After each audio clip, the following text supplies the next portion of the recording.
Sur le département ici, il y a eu à l'époque, il y a une dizaine d'années, il était préconisé des essences qui ne se sont pas adaptées ou qui étaient adaptées peut-être au climat que l'on avait avant, mais on voit que le climat se réchauffe de manière très rapide et préoccupante, et on voit que ces essences n'ont pas résisté.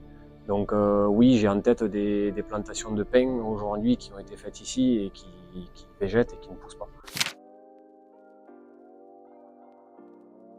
On a fait le choix de soutenir Cœur de Forêt il y a 1 an et demi à peu près, dans le but de pouvoir aider aussi la préservation de nos forêts et de se rapprocher aussi avec de personnes qui partagent les mêmes valeurs que nous sur la forêt et sur cet écosystème qui nous fait vivre.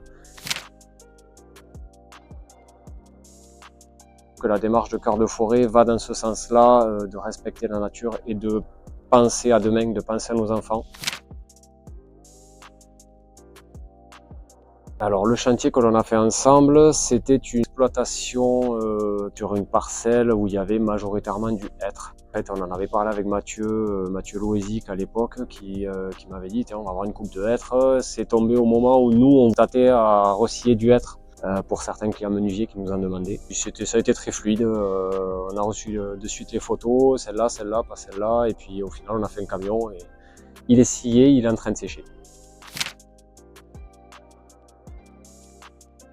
Si j'ai un message à passer, effectivement, plus on sera l'entreprise à pouvoir compléter ce maillon et plus efficace on sera. C'est sûr qu'un client demain où on lui dit le hêtre qui est là, il était dans telle forêt, exploité par telle personne, il a vécu à tel endroit, je trouve que c'est beau.